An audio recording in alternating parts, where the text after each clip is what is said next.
Hello, everybody. I'm Bryan Fischer with D1 Ticker and thrilled to welcome you into a fascinating conversation about a topic that, let's face it, it's relevant to pretty much everybody, whether you're on campus or you just visit a couple Saturdays each fall. That's master planning. To start with, we're joined by a really all-star in every sense of the word and a Hall of Famer in several organizations, Chris Plonsky, the Chief of Staff and Executive Senior Associate AD in her 35th year at Texas, a former Kent State student, a basketball student athlete who has also had stops at Iowa State and the Big East, but she's been a fixture there in Austin for a long time and been at the forefront of pretty much everything in the world of college athletics since. And Chris Sgarzi, the senior principal and architect at Sasaki, our partner in today's conversation. Chris has been a leader in Sasaki's sports practice and worked in the industry for over 30 years, including master planning projects like at Texas, and which we'll discuss today. So CP, Chris, welcome. Thank you so much for joining us. Thank you. Nice to be here, Bryan. Yeah, absolutely. Well, Bryan. Start with UCP. I'm curious in terms of how you kind of approach master planning when it comes to athletics, and it's obviously a long process. But what are your kind of initial conversations when you start this process? Well, certainly we have to respect where we live, and that's on a campus, a major research campus ranked among the tops in the world. And so anything that involves an athletics footprint expanding or contracting or changing, you really have to be alongside your campus brethren who are involved in operations, architecture, construction, projects, scope, because even though athletics sort of really never has an off season, nor do campuses these days, they're always thinking about the future of learning, styles of learning, campus living. We're in a city that is growing exponentially in Austin, Texas. And so we try to really hug up, if you will, against the leaders of our campus in those areas before we step forward with anything that is a campus or athletics plan. We try to do those things together.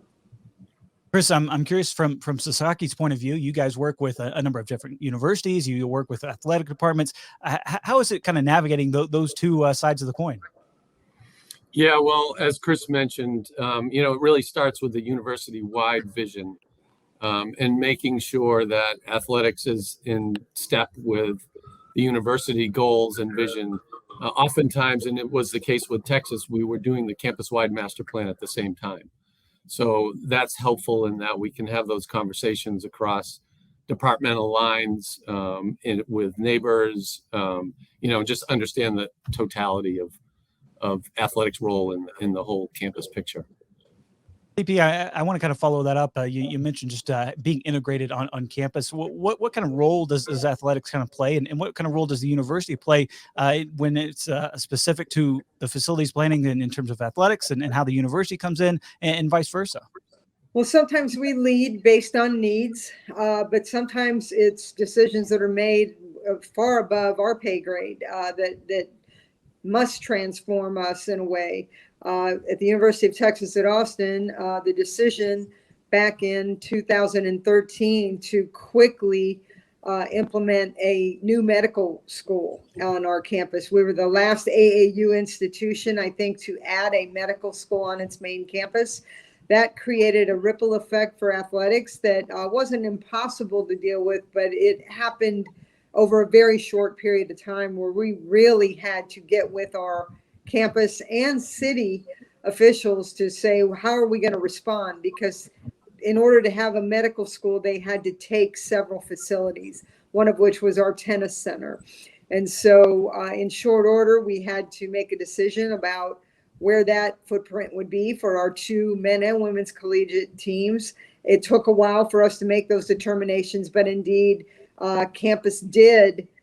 Several years later, we had to play in temporary facilities for a while, but to allow them to get 5 medical buildings underway in a very quick time frame, we again took our teams, dispersed them as geographically friendly as we could, but we ended up with an ideal setting, and we're able to put the new tennis center, Texas Tennis Center, right next to our east side baseball and softball complexes. So it ended up being like that old saying, things that are great are worth the wait.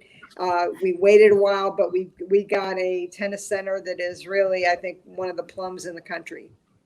It absolutely is certainly a nice jewel there in Austin. And, Chris, I want to go to you just a little bit and back up a little bit in terms of the process. I'm sure it involves a lot of meetings initially, a lot of looking at data, talking with various stakeholders.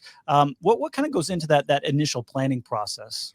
Well, it was interesting because in this particular case, as I mentioned, we were doing the campus-wide master plan, and as Chris, the medical school was coming in. And I think the university realized that this wasn't just a reactive move. What do we do with tennis and what do we do with the event center? It was, now what's the impact on athletics overall? So we took a deeper dive into the entire department, really, and did a master plan for the whole department. That way we weren't doing one step and then, realizing that that land needed to be used for something else in the future. So it was very much a comprehensive effort, and one of the drivers that athletics was keen on was making sure that every program had a future and had a location that they were going to, because while this is all happening and there's uncertainty brewing, they're recruiting students, and so each program and their coaches needed some certainty. The process really started with an understanding first of all of the different programs involved, and how they all fit together in the overall department.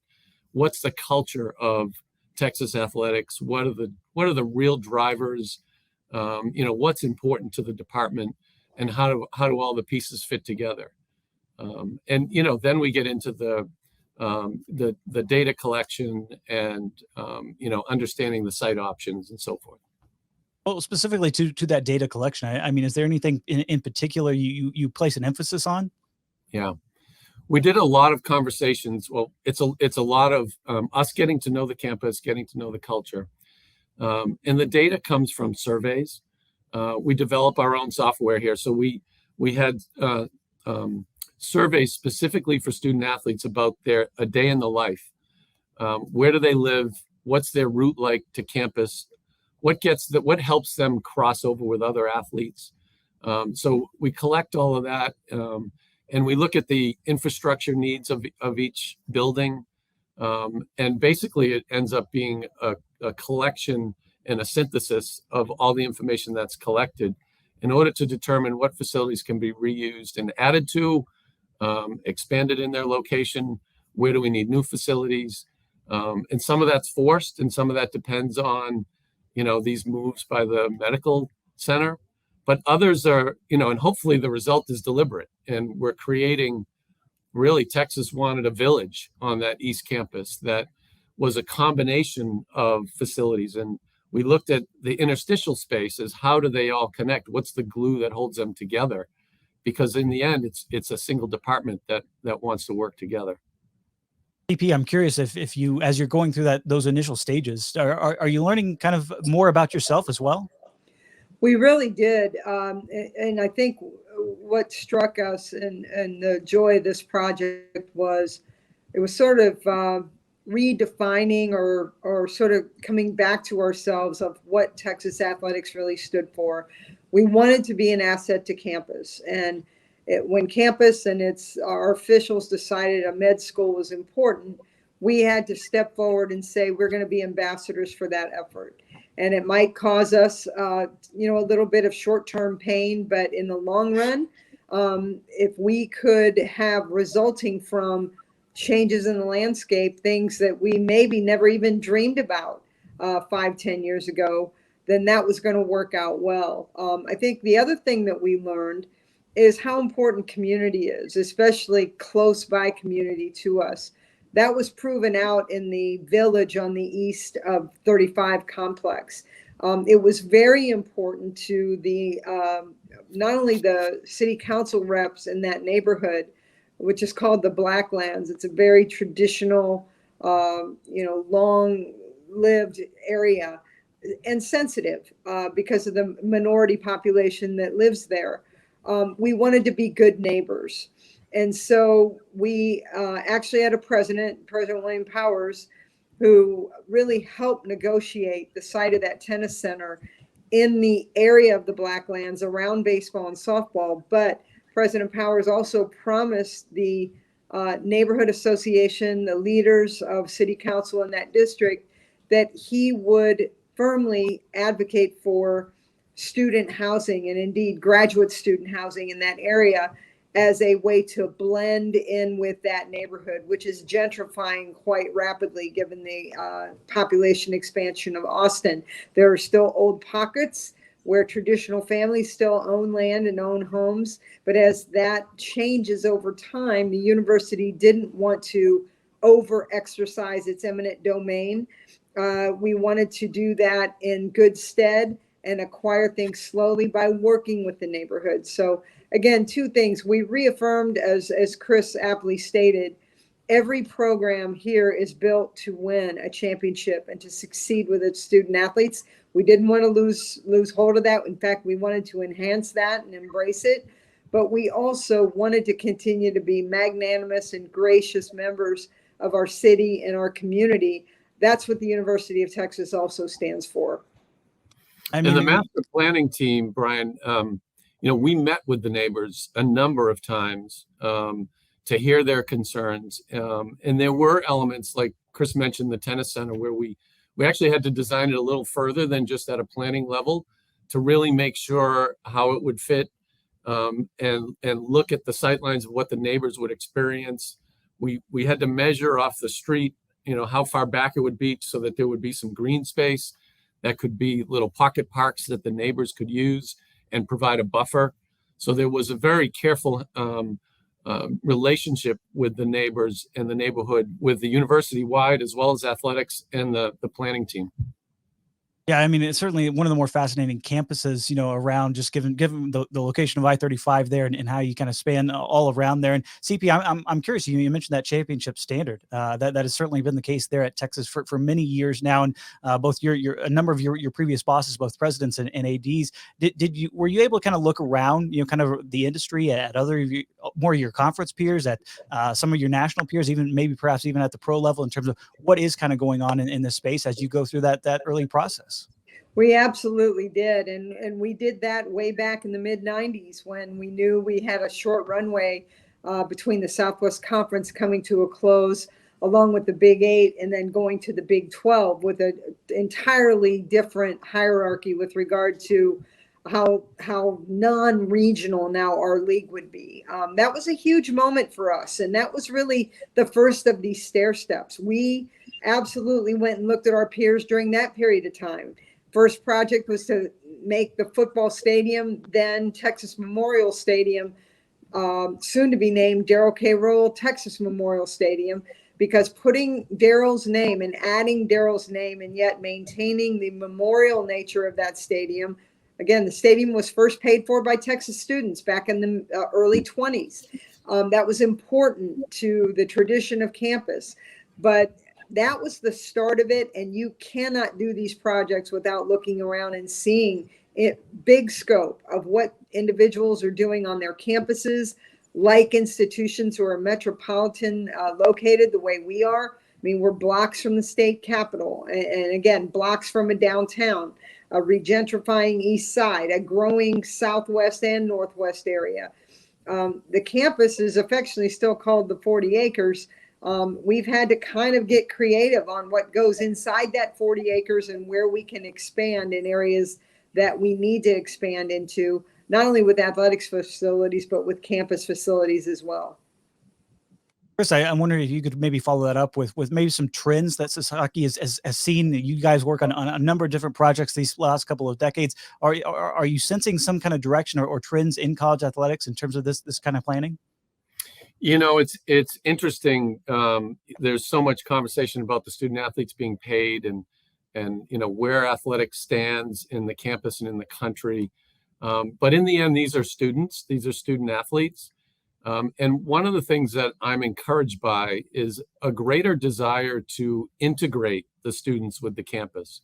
I think there was a trend there for a while of just, we need to have big facilities, the best facilities, and that often pushed them to the perimeter of campuses, further isolating them. I know we're working on a few projects now where it's more about making the athletics part of campus and recognizing that a little bit of transparency is not a bad thing, so that people can appreciate the work ethic that the student athletes put in, the hours that they're there.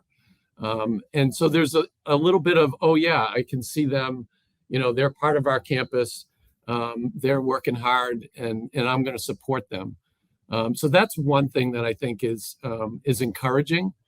There's no ceasing in providing quality, especially at the institutions that are most competitive. And at Texas, I was so impressed with how clear their vision is for the program, for all the programs, where they say every program we have is going to play at a NCAA championship level, not just conference championship level, NCAA championship level. And we're going to have among the best facilities in the country. So that right there is a clear vision, and it starts to become the guide for moving ahead with planning facilities. Now, one other thing, Bryan, that he mentioned about the integration of the student, because we are rather landlocked, that inspires creativity on how you can do that. And one of the ways that we discovered to allow our students to integrate more with campus when possible is to eliminate wasted time in their day. And so, for example, we've been in the north end with office space and service areas for our student athletes since probably about 2011-12. Our north end was a beautiful addition that we built after we won the championship in football in 2005. It took us a while to get the construction plans, but it was 47 suites and almost like a mall. It was 900,000 square feet of new space. Our nutrition center ended up there in 2015 after the rule passed to allow us to, as we say, feed the children as much as we want to. A lot of people make and should, our south end zone that was completed last year is beautiful, including the Moncrief Newhouse Athletic Center, our football operations area. It's gorgeous. But I think what transformed our thinking about our north end as we went into, again, couple decade old areas of refinishing, we really created a one-stop shop for our 550 or so student athletes. And Chris mentioned, the integration. Well, if they can save 40 to 45 minutes, an hour a day, walking between where they see their coaches, where they see their academic coordinators and support people, where the training room is, where the main weight room is, where they rehab, and just be able to consolidate and aggregate their time. And again, where they eat, right there, not buildings away, floors away, an elevator ride away, or steps away. That really makes a difference in your student athletes' lives day to day. We ended up building a volleyball practice facility where we compete. We don't own. Our UT Rec sports program, for example, it runs Gregory Gym. We play tonight against Houston, and we'll put 4,400 people in there, but we don't have it as a practice facility as much, but a game match place. Well, when we replicated a practice facility for them in the north end, it saved our young ladies 45 minutes a day just in walking back and forth. And they let us know that and how much they appreciated that extra time they had in their day to be able to grab an extra half hour of study or sleep or whatever else they needed. Those kind of things, again, happen with good planning, but also with intrinsic focus on what can we do to better the lives and the experience of our student athletes, because we ask a lot of them. And when we got to campus, the north end zone concept was already there. So what we did was map everything to the north end zone. And what does it take for each athlete to have a reason to go through the north end zone, and how far away are they? And what that does is it helps bring the whole department together. So if I'm on the track team, I'm going to bump into someone on the basketball team because we're both going to pass through there to talk to a coach or to, go for nutrition consulting. So this was very deliberate on the part of the athletics department to have their athletes integrated together and be a part of a department overall. Chris, how much of it is just a focus of, you're no longer just building a practice facility, as we've kind of alluded. You kind of got to layer onto that, sports medicine, locker rooms, obviously a lot of that. How much planning and thought goes into that approach as well? Well, you were asking about trends. It's been a trend for a while now to really recognize the importance of all these elements that support the student athletes. The sport medicine, strength and conditioning, nutrition, academic advisors. And so they become really a place where we're seeing more and more improvement and emphasis on development, because that's, we're trying to help student athletes improve themselves. We're trying to help them be successful and recover quickly, and have continue to bolster their teams and be right back on the field. So all of those elements are really critical. The practice facilities have much more emphasis than they used to, whether it's indoor turf, whether it's too cold or too hot. We need to be able to practice indoors, and we need to have all those resources to support each program year round. Because let's not forget that these athletes are working at it year round now. It's not just on season any longer. It's non-traditional seasons. It's strength and conditioning in the off season. It's very much a year round endeavor that these student athletes are really dedicating themselves to. And all of these areas require something different, like what used to be the training room, right? Sports medicine, taping, rehab, maybe a hot tub, a cold tub, those kind of things. Then you've got your performance strength area, very sophisticated now. Well, layering on top, just in the sports medicine area, are nutrition. We have 5 full-time nutritionists now, and they consult. Our lead person there is a clinical nutritionist, meaning if there's a student experiencing eating disorder, those are private conversations, no different than our 2 full-time behavioral mental health experts. They need a different wing and a different style of office than the ATCs and the physicians do. It's really fascinating. And now I think the trend is in the applied sports science data analytics area.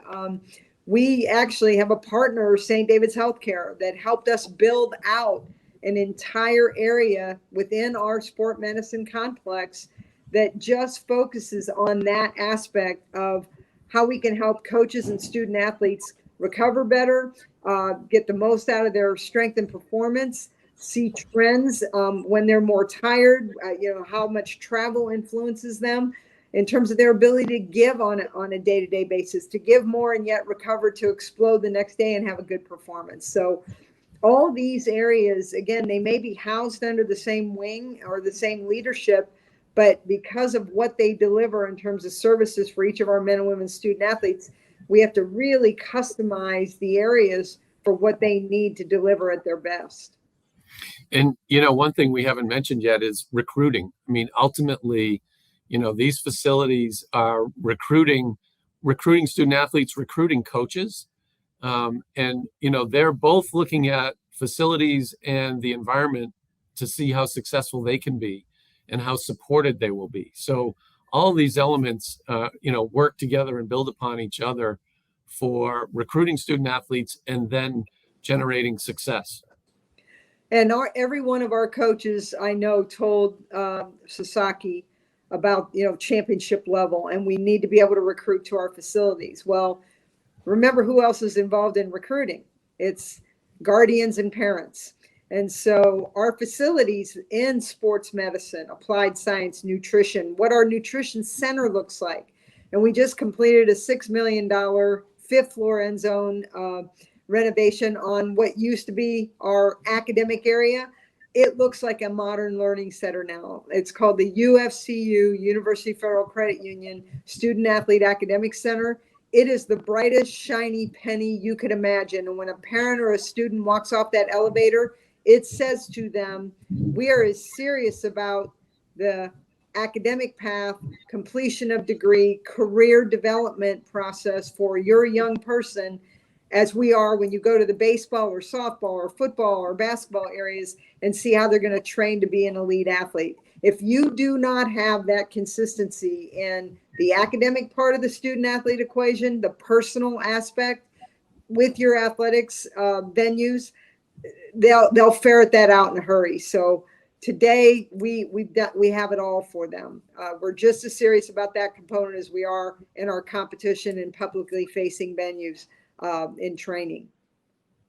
Yeah, as much as we might want to talk about recruiting or just really kind of how these venues are clustered together, how important too is it from a campus perspective to make sure that those student athletes are at these places, rubbing elbows with people from not only their own team but other parts of Longhorn athletics? Well, it's ethereal. And Chris Delcani, our fearless leader, our vice president and AD, who is just so energetic. He talks about that all the time, that you will be in the lunchroom with a swimmer that just came back from Tokyo, or a diver or a track athlete, and maybe somebody who represented the U.S. or another country where they're from. We've won 2 straight Learfield Directors Cups, and that was unthinkable given how dominant Stanford was, and Carolina won the first one. But it was always in our mind that we could be there because we have been second or third or fourth or sixth or seventh. But when you start to put it together in this modern era where we are with conference realignments going on and all the changes in college athletics, and still be able to look at a singular focus of coaches who can deliver 4 national championships and 11 conference championships and a slew of runner-ups and top 5s in a single, well, really 2-year period.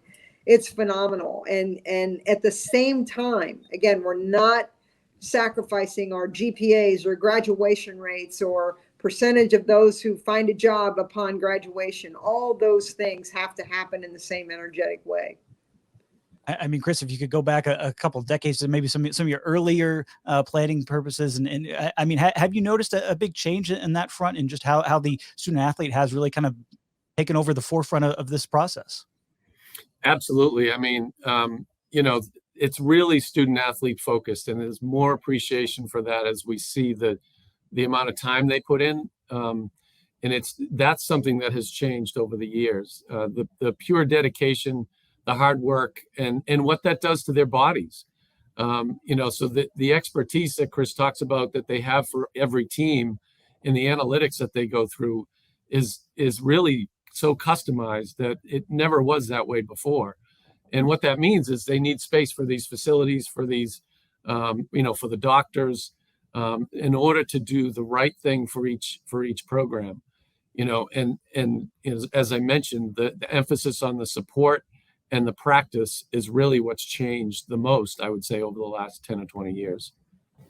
CP, I would imagine creativity has also changed quite a bit. If you think back, I'm sure when you first started there at Texas, I doubt you were thinking about waterfalls and barbershops and things of that nature. But now you kind of have to nowadays, right?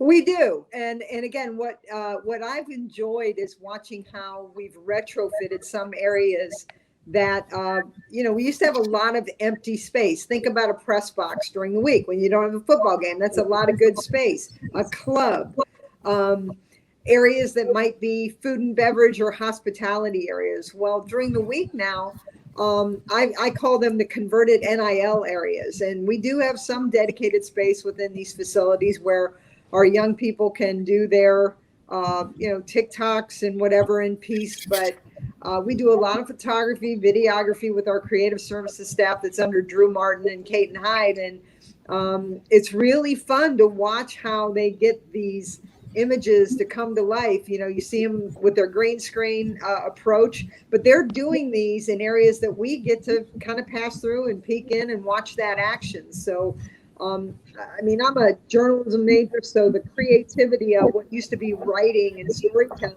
is now just so much in graphics and video and moving images, and it's ubiquitous. One tweet can change everything. And last weekend playing Alabama in football, it felt like a 24-hour television commercial, not just for athletics, but for the city of Austin and our great campus. It was incredible, the energy. Yeah. And that was all in imagery. And that imagery was created quite a bit in those areas that heretofore might have been darkened during the week, and now they're active. They're active with student athletes. They're active with really talented storytelling, creative services staff. I'm getting the biggest charge out of it. Like I said, this is year 35 for me, and I remember what we used to do in those spaces. It's really different. It's like a movie theater around every corner. Chris, I'm curious if from an architecture standpoint, I mean, are you thinking about how to make sure things are multi-purpose, and maybe even, as CP mentioned, going more on the renovation route versus a full teardown? Well, sustainability is the forefront on everyone's mind when they think of development. So our first reaction is always, what can be reused and what can be improved before we try to tear something down. And if that's at all possible, that's the direction we'll take. Whether we can just save a foundation, anything that we can save is helpful, that way. But high utilization is something that has been, important for a while.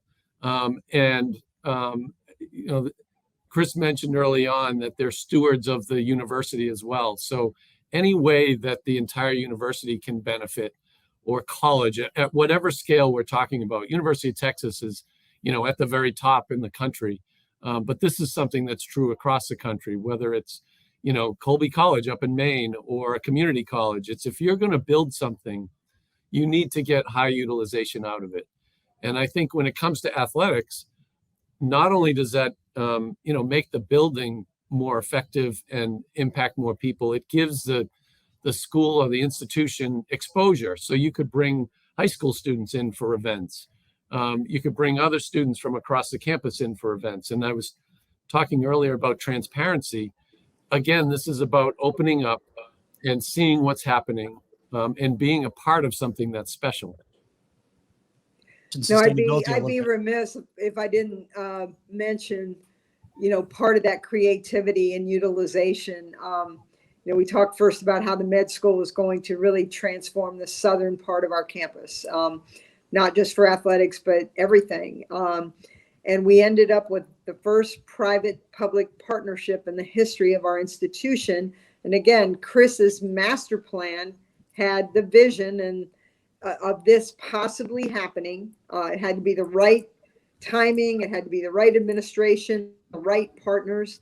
But we indeed now have a multi-purpose new arena that opened up last spring, and it has been staging concerts and entertainment.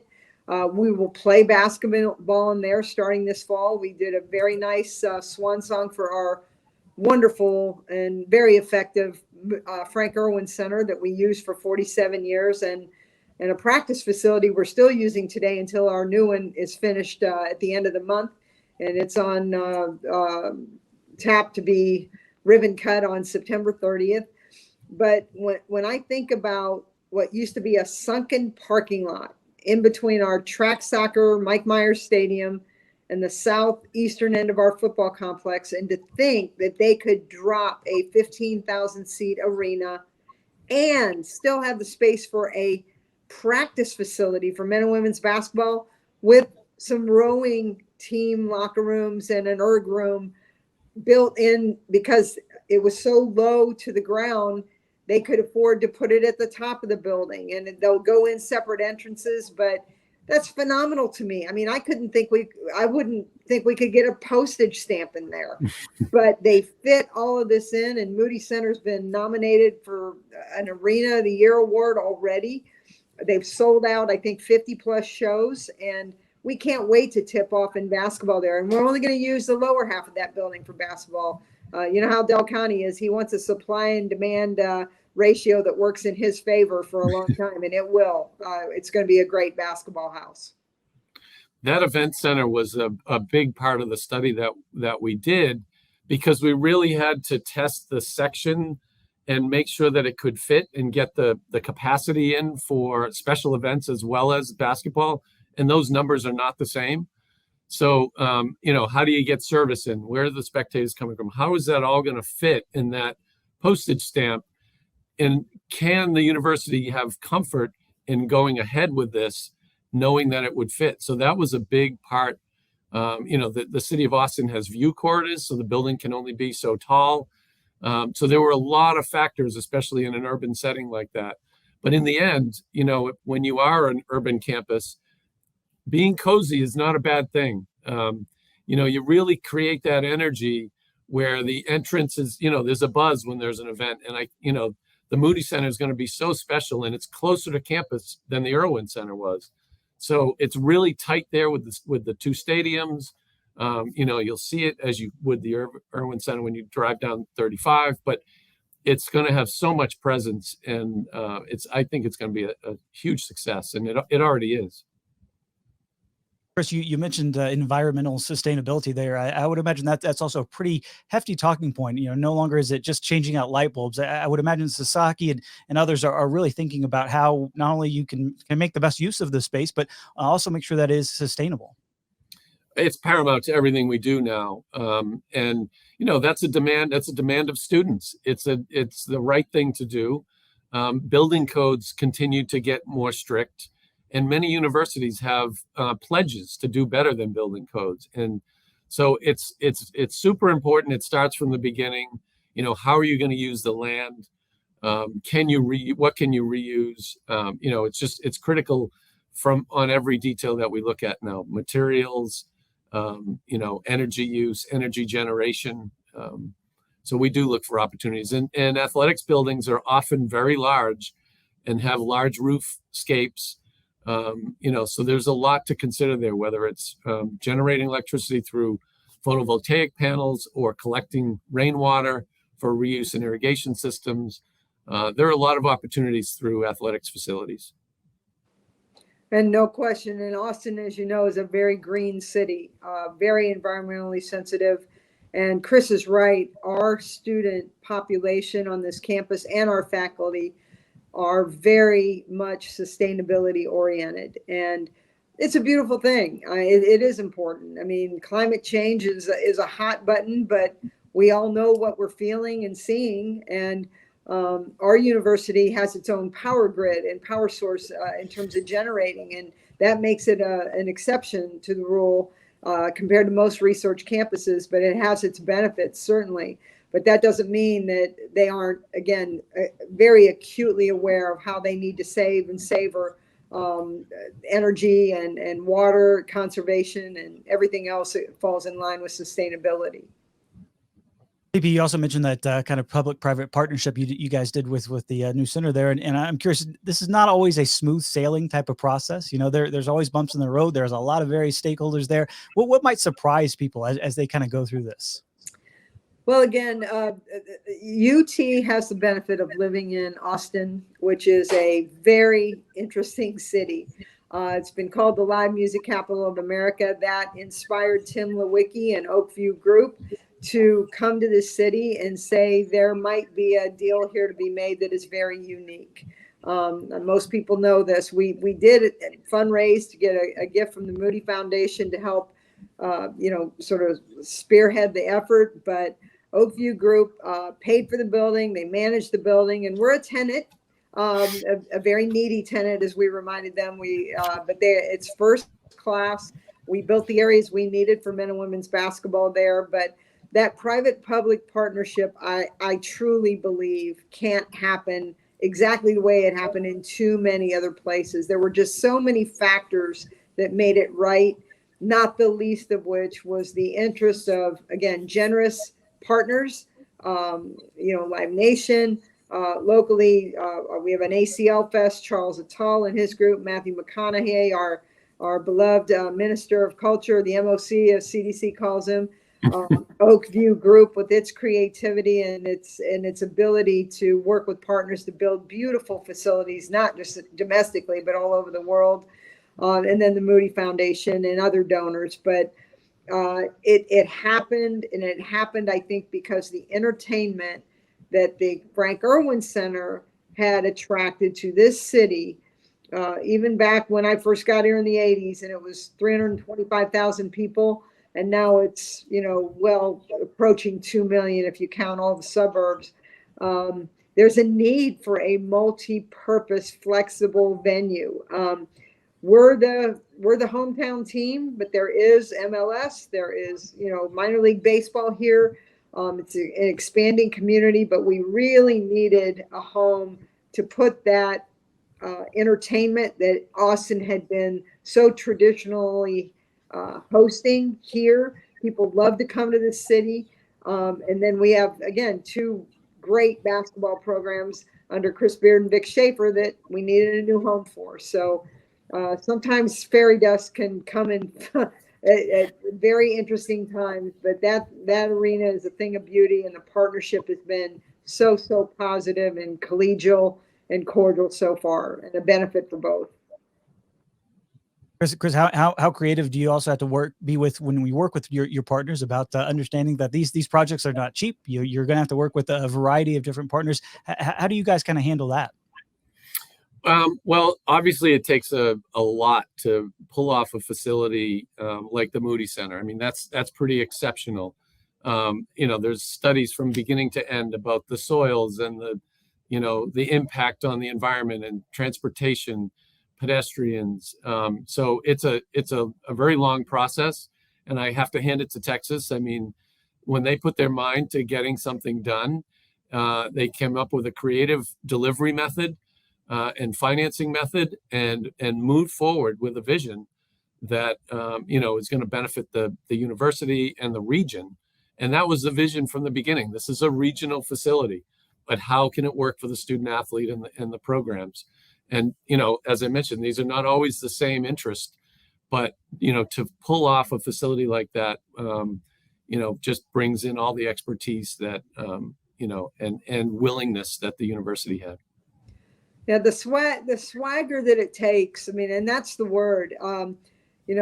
We know as Texas people, we have it, and that's what just the bar of excellence here never goes away. Academically, athletically, spiritually, value-wise, business-wise. But the can-do attitude and the swagger that Oakview brought was incredible. And when you get that kind of energy in negotiating rooms and finance rooms and contract rooms, and Carl Hirsch had been hired as a consultant to help us build the kind of arena that we needed. He had experience with many venues. It just, I don't want to say it was an easy path, but it was exciting every step of the way, and I'm sure fun. And I'm sure lots of cigars were smoked and glasses of champagne were raised when it was all over, and deservedly so, because it really did result in a thing of beauty.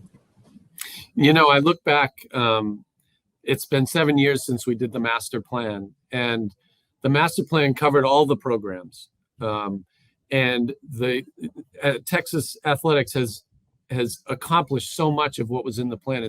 The Moody Center is the most obvious one and the largest one and the most challenging, but the baseball field, the softball field, the tennis, the swimming pool. I mean, you can just go down the line of every program, and it makes me so happy to have a plan that is now realized for so many programs. So it does take that swagger, but some of them are less obvious than others, and yet it's comprehensive across the whole department. And ironically, the last of those, other than the basketball practice facility, which we had to wait on the Moody Center to get completed, but the last of them was the south end zone, and it was literally the most important. I mean, let's make no bones about it. 95% of most Autonomy 5, Power 5 college athletics programs depend on football in some way, shape, or form for between 90 and 95% of their self-sustained revenues to help the programs for everybody else run. And it finished last year, and Steve Sarkisian, our head coach, helped open that building, and he's going to put a competitive field team on the field, as I think people saw the last couple of weeks. We're really excited, but I think it was an interesting order of things. But the others had to really happen first in order for that last one to happen. And again, Del Conte, you got to really hand it to him. I think since he arrived in December of 17, not too long after that master plan was completed, around 15, 16, he has stewarded and overseen about $750 million in projects here. And that is phenomenal. I mean, DeLoss did 400 million when he was here in his 32 years. That was phenomenal. But when you think about the shorter time frame and sort of the pressure points that he's had to deal with, NIL, Nutrition Center, all of those things that came together.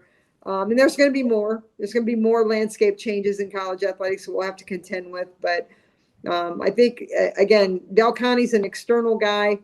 He knows how to raise energy and constituents and get people to believe in the mission.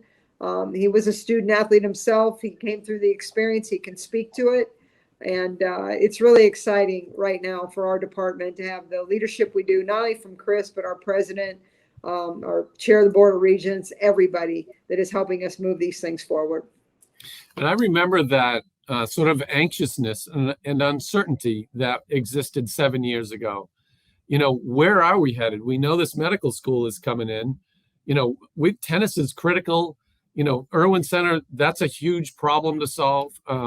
There was uncertainty and unsettled feelings around a lot of folks on campus back then. So to see the way it is crystallized and been realized with strong leadership is really encouraging. I mean, as nervous as you might be kind of going through a few of those stages, we can start with you, CP, and then go to Chris. And what was your favorite part about doing this whole thing? Well, I think it really has to do with leadership. And we've had great ones. And even people who were short timers here had a role in leadership and calling attention to things that were important. I mean, DeLoss goes without saying. He was the master of everything that we have here, from the modernization of college athletics here. Steve Patterson was here a short time, but Steve really had experience in venues and in finance. And I don't think he saw a different set of books than Del Conte saw after Mike Perrin, our wonderful friend and donor from Houston, a great lawyer, former football player, in Darrell's era, had come to steady our ship. And then Del Conte came and, again, took a short look around, had the trust of the president and others, and moved it all forward. So I would tell you, it wasn't always what I would call fun every day, but it was different every day. And what I've learned in my time in college athletics, and I learned this as a student athlete and a student as well, you have to trust your coaches and your leadership. And whoever is in that big chair, and there have been a lot of great people in this corner office here that I'm a couple doors down from. But I've learned this over time. And for young people in this business, and even those who are aspiring to be in that corner office, trusting your leaders and doing what they advise and putting your head down and fighting the good fight is usually a good decision. And that's what we've done here. Regardless of the leader, we followed that leader's standards and the president's, because, again, now ADs are tied to their presidents. And so if you follow that alignment, if you will, good things can happen. And I really believe that's what happened here, especially, again, under Chris and the presidents that he served here. Yeah, for me, we had a blast working with the university. Arthur Johnson and Chris and others that were consistent through our effort. For me, it's always exciting and eye-opening to learn the culture of a university. It was my first time on the campus, and we spent a lot of time. We went to football games. We walked around the campus. We went to baseball games, and just to get a feel for the culture and understand the focus and the dedication. The drive and the vision was consistent. And we worked with DeLoss, and then we worked with Steve Patterson. And, no matter who was in that chair, the leadership, as Chris said, was focused. And, and the people that were leading us had a lot of clarity on, where the department wanted to go, everything that they wanted to provide for student athletes, for their experience, the importance of revenue generation and gaining support. And, just every move mattered.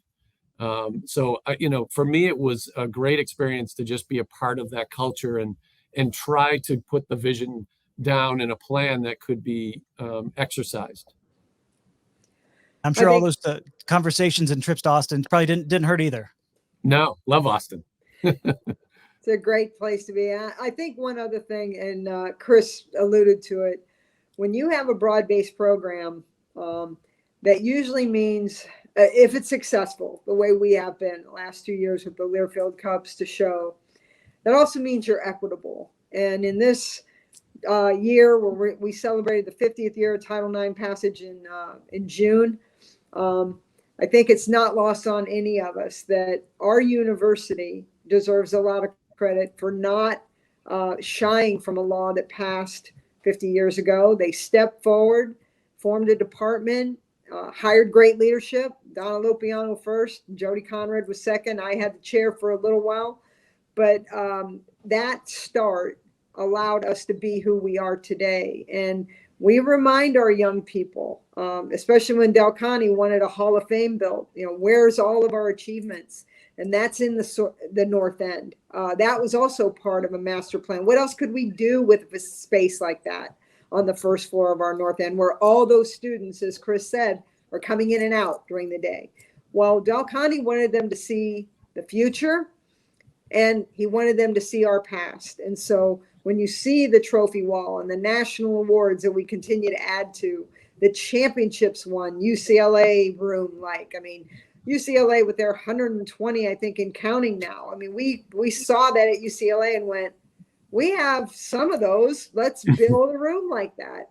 Marketing is a license to steal, as Del Conte says. So we did. And but conceptually, for people now, it's a showcase grand entrance for us to walk in there, and people, it's open to the public, it's open to students. They can really get the feel of where we've been and where we're going just in that Hall of Fame. And again, women's athletics, we're very proud to say, is part of that history and part of that excellence, along with our great and well-established men's programs.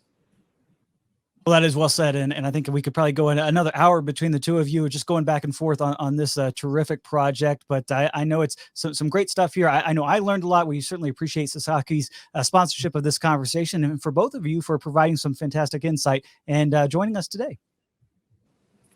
Great. Thanks for being a part of this, Chris, and thanks for your hard work. And Bryan, thank you for calling attention to, again, our great school, great company that worked with us, and for what you do for college athletics as well.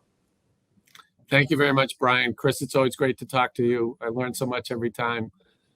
So this is a wonderful opportunity for me, and thanks again. Hook 'em horns to both of you. Horns, there you go. All right. For both Chris's, I'm Bryan Fischer with D1 Ticker. Thanks for joining us.